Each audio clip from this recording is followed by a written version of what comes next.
Hey, what's going on everybody, and welcome back to another Fallout 4 Mods Weekly, the show where we take a look at some of the really cool mods that released for Fallout 4 during the past week. And this week, we've got a nice variety of mods, some brand new creatures, a bunch of new weapons, and even some new armor pieces. So without further ado, let's jump right into it with the first mod, which is going to be Mutant Menagerie Nuclear Safari by Delicon20. That's right, Mutant Menagerie now has yet another expansion, this time delving into the creatures of Nuka World, the super fun theme park themed DLC. Now, we already had a Mutant Menagerie expansion for the Far Harbor DLC, so it was only fitting that we get one for Nuka World as well. And this mod is not only going to add a ton of creatures from the previous two Mutant Menagerie mods into Nuka World, but also some brand new ones that are exclusive to the Nuka World DLC.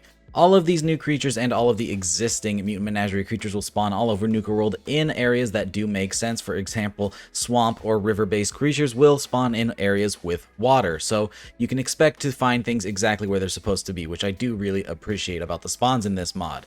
But what I'm sure you all want to see is the new creatures added in this expansion, so let's go ahead and get into it. First up, we have some passive creatures that aren't going to attack you right off the bat, and the first one we have is the giraffe. That's right, there is now a giraffe in Fallout 4, and it actually makes sense for this DLC since there is a zoo with a bunch of broken open cages, so we can assume that the giraffe actually could possibly survive out here, so that's pretty interesting. We also have the Mingos, which is a new mutated flamingo. Pretty crazy looking bird. It has more eyes than it should, but now we have a real life counterpart to the plastic lawn flamingos in Fallout 4. We also have the rad parrots, which is a heavily irradiated parrot, which is now sadly flightless because it has taken so much radiation that it can no longer grow feathers to actually fly. We also have the zebras. Much like the giraffe, there's nothing too crazy in terms of mutations here, just a beat up giraffe that is still trying to make its way in the wasteland. After that, we have what is known as the hybrid category. These creatures are passive until you attack them, and the only creature on this list that's new to Nuka World is the elephant. Now, there are gigantic elephants roaming around Nuka World, and they are super cool. Definitely have some of the best models in this pack, and have some really cool animations as well.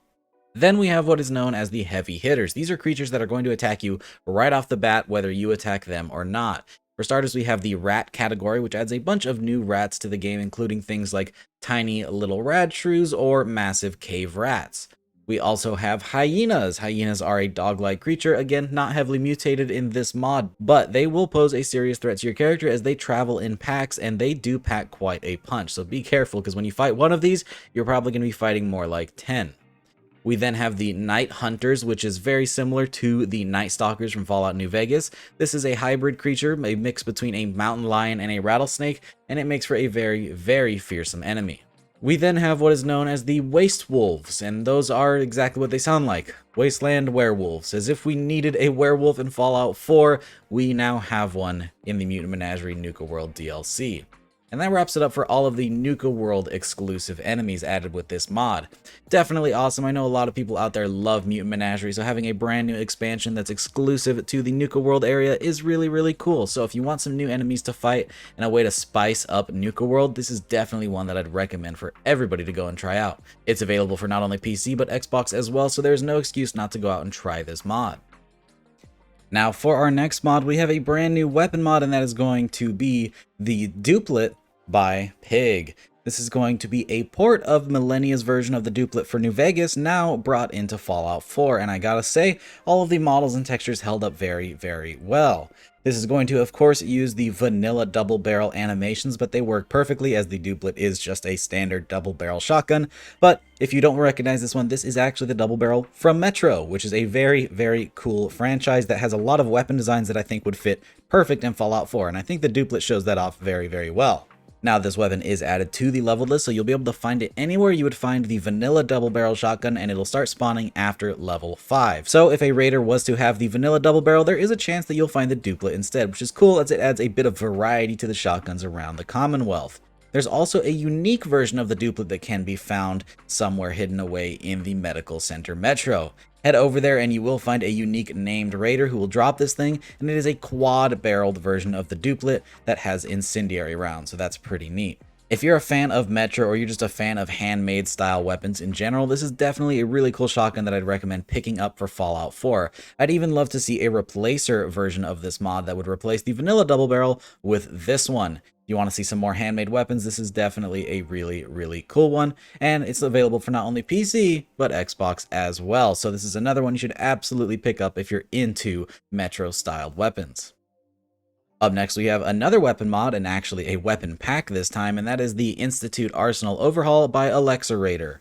This is going to add 4 brand new weapons into Fallout 4, all of which themed around the Institute. The first of which is the Institute Defender, an Institute version of the classic Plasma Defender. This is a really cool little laser pistol, and will start spawning on the Institute after level 5. Then you have the Sonic Emitter. This is going to be another unique little energy pistol that will start spawning after level 15, and this one fires some pretty interesting sonic projectiles. We also have the Beam Rifle, which is going to be a higher level rifle variant of the lasers to add some more variety to the Institute weaponry. This thing is highly customizable and will start spawning after level 20. And then we have the Tesla Cannon, a massive weapon that fires out Tesla arcs, and this thing starts spawning after level 25 and is very reminiscent of the classic Tesla Cannon from Fallout 3 and Fallout New Vegas. And not only are you going to get all of these weapons, but you're going to get a unique version of each of these weapons as well. The unique Institute Defender is the Plasma Defender, the unique version of the Sonic Emitter is the Earbleed, the unique version of the Beam Rifle is the Fridge Gun, and the unique version of the Tesla Cannon is known as the Sentinel's Thunderstorm.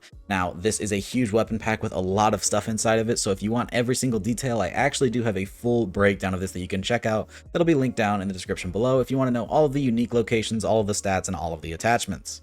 This Institute weapon pack is pretty neat, and it definitely helps to flesh out the weapons of the Institute, who did not get a lot of love in Fallout 4's development cycle. While a couple of these weapons could use a little bit of polish, fleshing out the Institute level list is definitely a must, and so pairing this with a couple of other Institute weapon mods could make for some really cool varied combat with synths and other Institute enemies, so it's definitely worth trying this one out if you want some more variety on the Institute leveled lists. Up next, we have a little armor pack known as the Samurai Helmet and Mask Pack by Widow. This is going to add a handful of new helmets and masks to Fallout 4, all of which are craftable over at the chemistry station with a samurai theme. In total, you're going to get 8 brand new helmets and 2 brand new masks that you can wear and mix and match as you please. To be more specific, the helmets and masks that you're going to get in this mod are as follows, and apologies ahead of time for my terrible pronunciations. You get the Eboshi helmet, the Eboshi mask, the Kabuto helmet and mask combo variant 1, the Kabuto helmet and mask combo variant 2, the Kabuto helmet and mask combo variant 3, and the Kabuto helmet and mask combo variant 4. You also get the Casa hat and 2 new masks, the Mempo variant 1 and the Mempo variant 2. Each of these masks looks absolutely beautiful, and they well should, as they borrow assets from some really cool games like Sekiro Shadows Die Twice. None of these are added to the leveled list, so you won't be able to find any of them out in the world or on enemies, which does make sense, but it would be nice to see maybe a vendor who is unique and sells these, or possibly even a raider boss who has one of these, or a unique version of one of these. That would be pretty cool as well, but regardless, you can at least craft them at the chemistry station, and you can make as many as you want for not only you, but your settlers and companions as well. Still a neat little mod, and it pairs very nice with mods like the Cross Ronin outfit and the Cyber Out 2077 sword mod. Mixing all 3 of these together can make for a really cool little samurai getup, so if that's something you're looking for in Fallout 4, I definitely recommend checking this one out and the others as well. And finally, that brings us to the last mod, and that is the Assault Pack by Pig. This is going to add 3 brand new handmade assault style weapons into Fallout 4. You're going to get the Raider Boomstick, which is a semi-auto handmade shotgun, very similar to the Shogun Inertia shotgun, but with a nice handmade twist. This does feature custom animations from War Daddy, and it is added to the level list and will spawn after level 8. We also get the handmade self-loading rifle, which is a very versatile weapon similar to the Nuka World AK or the combat rifle, in the sense that you can modify it to be pretty much anything from a close quarters fully automatic carbine to a longer range DMR style weapon, or anything in between. And then we also get the restored revolver, which is going to be parts of a 44 revolver mixed with some handmade parts, as well, as though a raider found half of a working revolver and had to improvise the rest. And it features a lot of cool rechambers, as well as some mesh tweaks and even a rifle version and fully supported rifle animations, so that's pretty neat as well.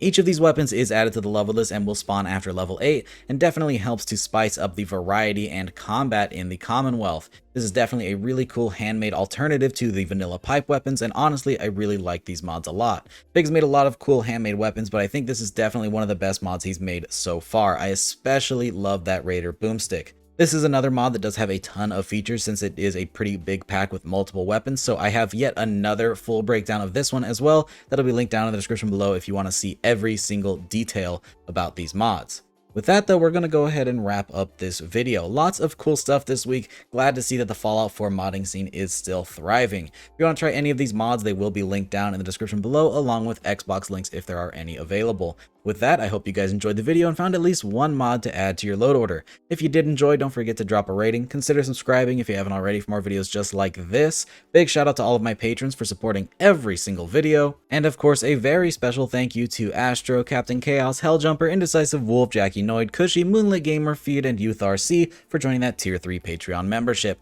If you'd like to support the channel with Patreon, it'll be linked down in the description below, but it is completely optional. Thanks again for watching, guys, and I hope to see you in the next one. Peace!